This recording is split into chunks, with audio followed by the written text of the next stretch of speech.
Assalamualaikum warahmatullahi wabarakatuh. Alhamdulillah, alhamdulillahilladzi arsala rasulahu Muhammadan ila kafatin nas wa anzala ma'ahul kitab liyufarriqu bihi bainal haqqi wal batil, bainal ma'rufi wal munkar wa hadana ila siratihil mustaqim. Asyhadu an la ilaha illallah wa ashhadu anna Muhammadan abduhu wa rasuluh. Allahumma fasalli wa sallim wa barik wa karim wa majid wa azim ala sayyidina wa nabiyina wa maulana Muhammadin wa ala alihi haqqa qadrihi wa miqdarihil azim. Ya fattahu ya alim, amma ba'd. Yang pertama, puja dan puji syukur kita hadirat Allah Subhanahu wa Ta'ala dengan mengucapkan lafaz Alhamdulillah atas nikmat yang Allah berikan serta taufik hidayahnya kepada kita, sehingga pada saat ini semua sobat Nudai dimanapun Anda berada dalam keadaan sehat walafiat.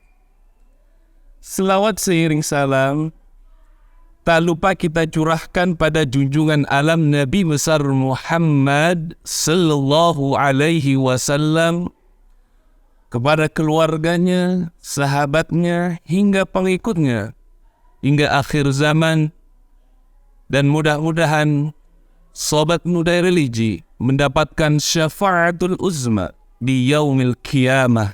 Amin amin ya rabbal alamin.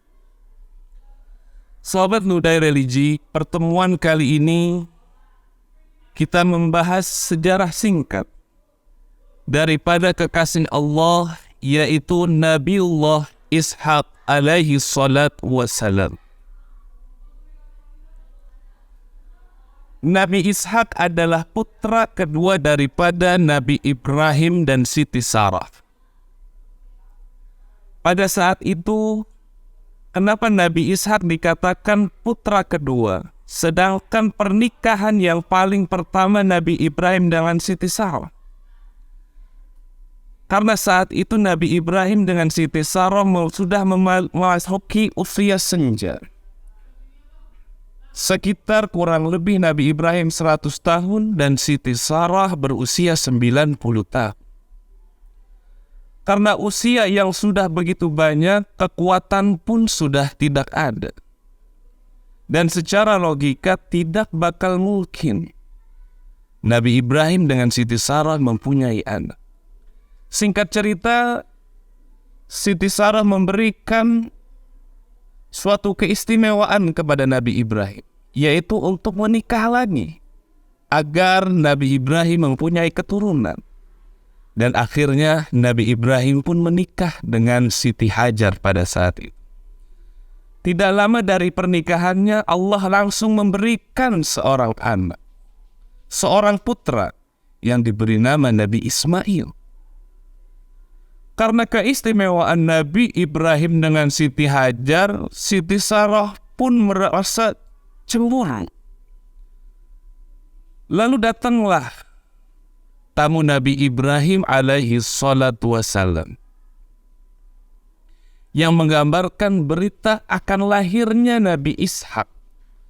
Ini diceritakan dalam Al-Quran, surat Hud ayat 69 hingga ayat 73. Bahwa suatu ketika Nabi Ibrahim alaihi salatu wassalam kedatangan tamu. Tamu-tamu tersebut menurut Utsman ibnu Muhaisin berjumlah 4 orang, yaitu malaikat Jibril, malaikat Mikail, Israfil, dan Rafail. Tamu tersebut memberi selamat kepada Nabi Ibrahim alaihi salatu wassalam. Setelah itu, Nabi Ibrahim menyuguhkan daging anak sapi yang dipanggang, disediakan untuk tamu tersebut. Namun tangan mereka sama sekali tidak menjamah makanan tersebut. Melihat hal tersebut, Nabi Ibrahim alaihi salatu wassalam merasa curiga dan takut. Ternyata tamu-tamu asing tersebut adalah malaikat utusan Allah yang datang untuk membinasakan kaum Lut.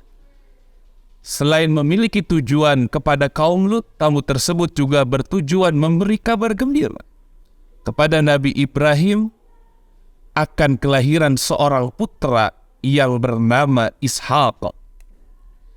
Nabi Ishaq alaihi salatu wassalam ditugaskan untuk meneruskan dakwah Nabi Ibrahim di tanah Palestina. Beliau menyeru kepada kaum di sana untuk menyembah dan mengesahkan Allah Ta'ala, mendirikan salat, menunaikan zakat, serta mengerjakan kebijakan sesuai dengan apa yang diperintahkan oleh Allah Subhanahu wa Ta'ala. Pernikahan Nabi Ishaq dengan gadis Ira ketika ibunda telah tiada dan ayahandanya yaitu Nabi Ibrahim sudah memasuki usia yang sangat banyak. Lalu Nabi Ibrahim alaihi salatu wassalam meminta kepada salah satu pelayannya untuk pergi ke Irak guna mencarikan calon istri dari keluarga Ibrahim untuk anaknya yang bernama Ishaq.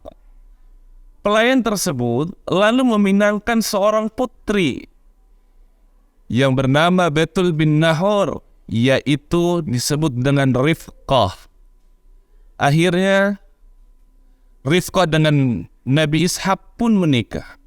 Lalu dikaruniakan putra kembar Nabi Ishaq, yaitu yang bernama Esau dan Yakub. Mukjizat yang dimiliki oleh Nabi Ishaq dijelaskan mengenai mukjizat yang dianugerahkan oleh Allah Ta'ala kepada Nabi Ishaq guna membantu beliau dalam menjalankan dakwah di Palestina.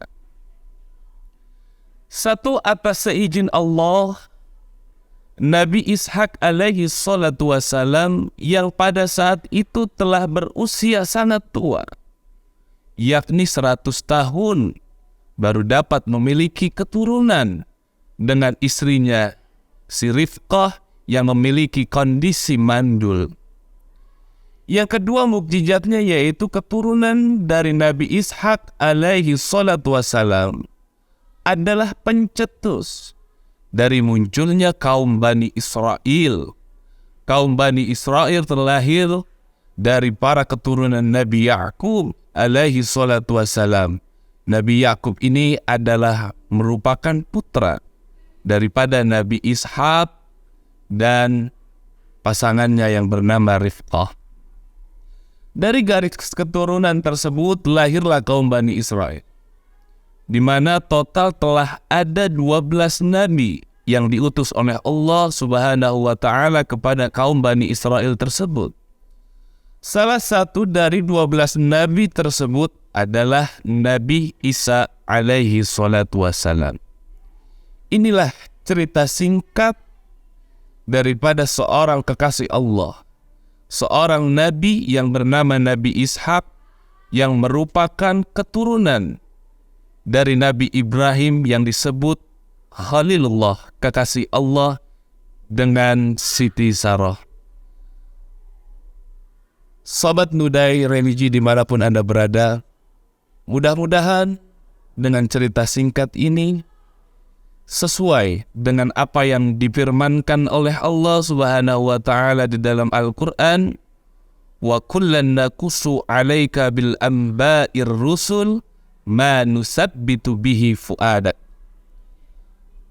Sesungguhnya aku telah menceritakan kisah-kisah para rasul, kisah-kisah para nabi, tujuannya satu, ma nusabbitu bihi fuadak, agar kalian mempunyai iman yang mantap. Mudah-mudahan sobat Nudai dimanapun Anda berada bisa paham dengan cerita singkat ini, dan mudah-mudahan juga dapat meyakinkan keimanan kita, ketakwaan kita kepada Allah Subhanahu wa Ta'ala. Amin, amin, ya Rabbal Alamin. Mungkin ini saja yang bisa saya sampaikan. Kurang lebihnya saya mohon maaf. Hadanallahu wa iyyakum ajma'in. Assalamualaikum warahmatullahi wabarakatuh.